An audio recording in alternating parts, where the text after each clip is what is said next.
Wir haben fast August und wir frieren hier noch in Deutschland. Sonne gibt es kaum, fast immer bewölkt, keine Traumstrände und so weiter. Rentner müssen Pfandflaschen sammeln gehen, denn die Tafeln haben einen Aufnahmestopp wegen zu viel Anfrage und zu wenig Geld und Essen. Man arbeitet nur noch für Miete und Essen und hat kein schönes Leben. Wow, was sagst du dazu? Ich finde es ganz krass, aber willkommen im besten Deutschland aller Zeiten. Herzlich willkommen zu diesem neuen Format, Kommentare der Woche. Und bevor wir reinstarten, ich kann nicht auf alle Kommentare natürlich eingehen, denn es ist eine Masse an Kommentare geworden die letzten Wochen und Monate. Dementsprechend pick ich mir im Laufe der Woche die brisantesten raus und auch vor allen Dingen kurz, knapp, präzise, weil es gibt wirklich Kommentare, die sprengen diesen Rahmen. Wie ihr wisst, mache ich dazu sogar oft spezielle Videos dafür. Ja? Aber hier in diesem neuen Format soll es darauf gehen, kurz, knapp, präzise auf gewisse Kommentare darauf einzugehen, die es wirklich meiner Meinung nach in sich haben. Und du darfst jederzeit natürlich auch gerne deine Meinung dazu dalassen. Dementsprechend starten wir los. Let's go! Und wenn dir so ein Format gefällt, Kommentare der Woche, und du mehr davon sehen möchtest, dann lass jetzt auf jeden Fall schon mal den Daumen nach oben da. Und bleib unbedingt dran bis zum Ende des Videos, denn es kommen einige Knaller-Kommentare auf uns zu und bin gespannt, was deine Meinung, dein Kommentar quasi dazu sagt. Dementsprechend steigen wir ein. Kein Land kann schlimmer sein als Erdogans Türkei. Wow, lass gerne deine Meinung dazu da. Ich denke, es geht immer noch schlimmer. Ich liebe Deutschland als Deutsch-Türke und ich könnte mir niemals vorstellen, in der Türkei zu leben, sofern natürlich die AfD nicht Regierungspartei wird in Deutschland. In der Türkei herrscht für mich zu viel Chaos. Ich liebe die Ordnung und die Sauberkeit und den Preis dafür bezahle ich sehr gerne. Und ja, hier in Deutschland gibt es auch schmutzige und chaotische Ecken und Stellen. Aber man muss alles in Relation sehen. Definitiv, danke auch für diesen Kommentar. Probier es gerne mal aus. Vielleicht mal ein paar Monate, vielleicht 1-2 Jahre hierher kommen. Vielleicht hast du ja Verwandte und dementsprechend natürlich kannst du auch dort dir einen Einblick verschaffen, falls du es nicht schon gemacht hast. Was die AfD betrifft, ich bin mir ziemlich sicher, dass die AfD im Laufe der nächsten Monate und Jahre definitiv stärker wachsen wird und dementsprechend natürlich sollte jeder auf jeden Fall einen Plan B haben. Ich lebe genauso in Alanya seit ca. 10 Jahren. Leider zahlen wir uns dumm und dämlich, muss jeden Monat 550 € für die private Schule zahlen. Leider ist dies mir wert, weil ich in Deutschland Depressionen bekomme. Ganz krasse Aussage auf jeden Fall. Hört sich für mich so an, als ob es natürlich in Deutschland, aber auch in der Türkei nicht ganz so 100% stimmig ist. Aber ganz klare Geschichte. 550 € für eine Privatschule, meiner Meinung nach jetzt aktuell im Jahr 2024, bist du noch gut davon gekommen. Einen Kommentar auf mein Video Real Talk Alanya, falls du es nicht gesehen hast, ich werde es am Ende des Videos auf jeden Fall auch hier nochmal verlinken. Anonymous schreibt, wir Menschen sind ja keine Bäume und somit nicht verwurzelt an einem Ort. Manche Entscheidungen sind nur für einen gewissen Zeitraum stimmig, dann ändern sich die Umstände und es ist Zeit für neue Erfahrungen. Bin gespannt, wie es weitergeht. Ich feiere dein Open Mindset. Vielen Dank. Bin mir sicher, dass nur Leute, die sich diese Freiheit selbst nicht geben, Menschen wie dich kritisieren würden. Ach, hätte ich vor ihm auch sagen können, dass die Türkei nichts ist. Kennen wir ja alles. Ich bin am Überlegen, ob ich nach Antalya oder Dubai auswandern werde. Was meinst du, wie oft man vorher dort sein sollte, um dann eine Entscheidung treffen zu können? Danke für diesen Kommentar. Es ist ein erheblicher Unterschied, ob Dubai oder eben auch die Türkei. Natürlich kommt es auch hier ganz klar darauf an, wie ist deine finanzielle Situation bzw. auch deine familiäre Situation. Wie ich es in dem einen oder anderen Video schon gesagt habe, hast du Kinder, wirst du gerade in Dubai nahezu, wenn du möchtest, dass sie in die Schule gehen, du kannst auch Online-Schule machen, ganz klar, was dann günstiger ist, bist du aber mehr oder weniger dann verpflichtet, in eine private Schule zu gehen, weil eine staatliche Schule in Dubai für Ausländer, die nicht Arabisch können, nicht in Frage kommt. Das heißt, Schulkosten mit locker 1000 € im Monat pro Kind muss man rechnen. Plus Miete, plus Lebenshaltungskosten, plus. Ja?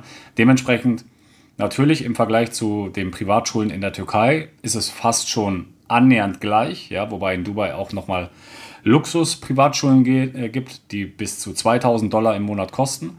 Aber mit Schulkosten ca. 1000 Euro kann man auch hier in der Türkei mit rechnen. Mit allem drum und dran natürlich, Essensgeld, Materialgeld etc. Aber mein Tipp, ich würde für mindestens 2, 3 oder längere Monate in einem Land vor Ort sein, vielleicht auch mehrere Ecken in dieser Region anschauen, um dann auch wirklich mal hineinfühlen zu können, um dann sagen zu können, alles klar, das hört sich gut an, das fühlt sich gut an, ich komme wieder. Eine Reaktion auf mein Video Ausgaben in der Türkei von der lieben Dagmar. Es ist ja im Vergleich zu Deutschland, Berlin noch ein richtiges, preiswertes Leben. Brauchen wir hier mindestens für 3 Erwachsene und ein Kind mit einem eigenen Haus und kleinen Garten 2 Autos mindestens 4000 Euro im Monat. Schon alleine Stromkosten im Monat 190 Euro, Wasser 90 Euro, tanken der Liter 2 Euro. Also der wöchentliche Lebensmitteleinkauf so circa 150 Euro. Sicher sind Löhne und Gehälter höher, aber man muss schon ackern wie verrückt. Ach so, die Putzfrau ist mit 17 Euro pro Stunde mit dabei.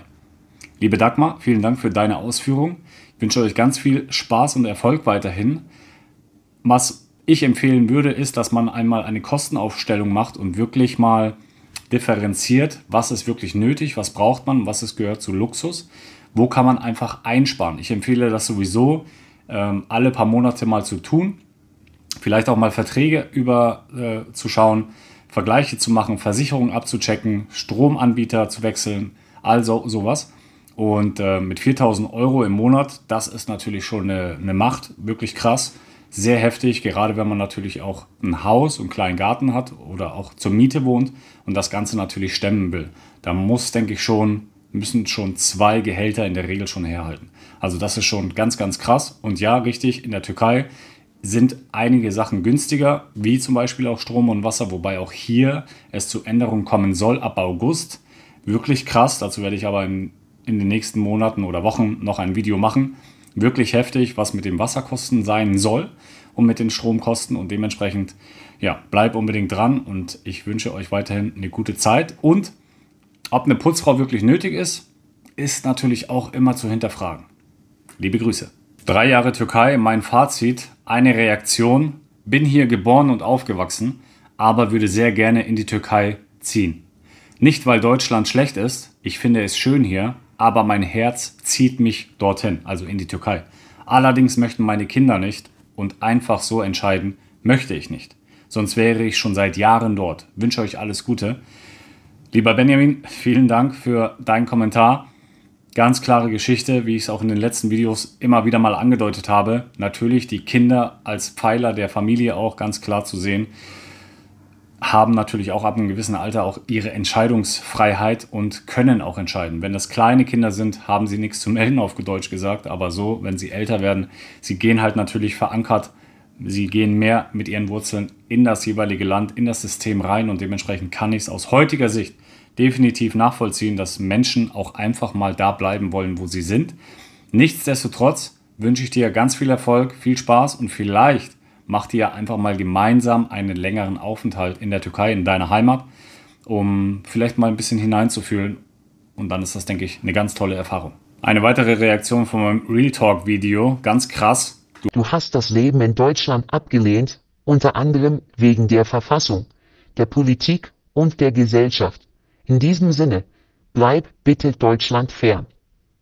Ich liebe dieses Grundgesetz und diese gesellschaftliche Ordnung. PS, versuch mal mit einem Plakat, in dem Erdogan diffamiert wird, an irgendeiner Hauptstraße in Antalya zu stehen. Vielen, vielen Dank für diesen Kommentar. Ich wünsche dir auf jeden Fall noch ganz viel Spaß weiterhin mit der 10. Boosterimpfung und bleibt auf jeden Fall schön geboostert. Dann ist das nämlich eine richtig tolle Sache für dich. Und ich frage mich immer wieder bei solchen Kommentaren auch, ganz ehrlich, als ob ich in Deutschland mit irgendeinem Plakat irgendwas bewirken könnte. Warum sollte ich das als Ausländer in der Türkei machen? Also, ist doch einfach Blödsinn. Emra schreibt, mich würde mal die aktuelle Lage in Antalya Alanya interessieren, ob es bei euch auch so leer ist und die Touristen wegbleiben. Ich denke, das ist ein deutliches Zeichen, dass die Preise wieder fallen werden, weil uns geht es nicht nur um den täglichen Bedarf, Migros, BIM, sondern eben auch um den Lifestyle, denn wir lieben es, essen gehen am Abend, am Beach, durch die Stadt schlendern, an der Marina, einfach das Leben genießen. Genau so ist es, Mann. Man muss sich eben wieder neu anpassen und die aktuelle Lage oder das Beste für sich selbst suchen und in der Situation nicht verharren. Weiter so, alles Gute. Vielen Dank, Emra, für deine Worte. Hier, meiner Meinung nach, ist es gut voll, gerade in den Hotspots in Alanya. Also ich rede jetzt hier von Alanya, ich rede nicht von Afsala oder sonst irgendwo. Nein, Alanya Stadt. Ganz klar, die Stadt ist voll. Es sind sehr viele Touristen am Start. Natürlich, das Wetter ist richtig brutal heiß. Dementsprechend kommt es natürlich auch oft so vor, wenn du Videos siehst, die tagsüber gedreht werden, dass natürlich ganz klar die Städte bzw. Straßen leer sind, weil kein normaler Mensch bei dieser Hitze rausgeht. Das ist ja ganz klar. Aber die Strände meiner Meinung nach sind gut besucht. Die Lokale abends sind voll und dementsprechend wird natürlich auch viel Geld ausgegeben, aber auf der anderen Seite natürlich auch viel Geld verdient. Ein ganz heftiger Kommentar in Bezug auf Kinder, schreibt Semra. Hallo, ich habe deinen Kanal per Zufall entdeckt. Ich bin 65 Jahre, bin aufgewachsen in Deutschland und lebe seit 43 Jahren allerdings in Istanbul. Wenn du an die Existenz deiner Kinder denkst, verlasse die Türkei. Deine Kinder haben hier keine Zukunft. Ich gebe dir einen Rat. Warum versuchst du es nicht mit den skandinavischen Ländern? Für mich ist es zu spät, aber du bist da noch jung. Alles Gute. Tschüss. Liebe Semra, vielen Dank für deine Erfahrung, für deine Worte. Ganz klar, man muss sich der Situation immer anpassen. Man muss gerade auch in der heutigen Zeit mehr sich anpassen denn je zuvor. Denn gerade das, was aktuell abgeht auf der Welt, ist sehr, sehr kritisch zu betrachten und dementsprechend muss man flexibel sein. Und deswegen habe ich auch in den letzten Videos gesagt und auch hier in dem einen Kommentar ganz klar, man ist in die Türkei ausgewandert. Das heißt aber nicht, dass man hier seine Wurzeln tief in den Boden verankert. Nein, gerade in der heutigen Zeit, man muss flexibel sein und dementsprechend immer auf der Hut sein. Ich danke dir und wünsche auch dir ganz viel Erfolg. Tschüss. Ich bin Deutsch-Türke. Ich liebe beide Länder. Das, was 2015 geschah, hätte niemals passieren dürfen. Der innere Frieden in Deutschland ist massiv gestört. Armutseinwanderung, egal Südosteuropäer, Araber, Ukrainer oder Afrikaner, Gendersprache, tägliche Verbote seitens der Politik, Klimakrise, Generation Z, Bürgergeld viel zu hoch, jeden Tag Vergewaltigungen, mittlerweile auch Messerstechereien, jeden Tag immer wieder dasselbe. Deutschland ist nicht mehr das Deutschland meiner Kindheit. Ich kann nur hoffen, dass es besser wird. Ich denke, da gibst du mir recht. Ich hoffe wirklich, dass es besser wird.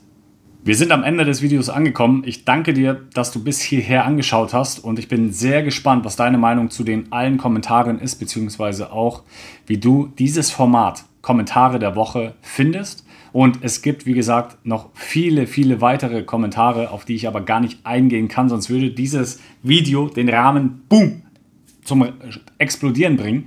Und dementsprechend war das jetzt mal ein kleiner Ausschnitt davon und ich bin gespannt, wie es nächste Woche weiterläuft. Wenn das Video gut ankommt, werde ich definitiv weiter an so einem Format arbeiten. Dementsprechend lass gerne deine Meinung dazu da, deinen Kommentar, Daumen nach oben da lassen und aber auch natürlich ganz klar ein kostenloses Abo, damit du kein Video mehr hier verpasst.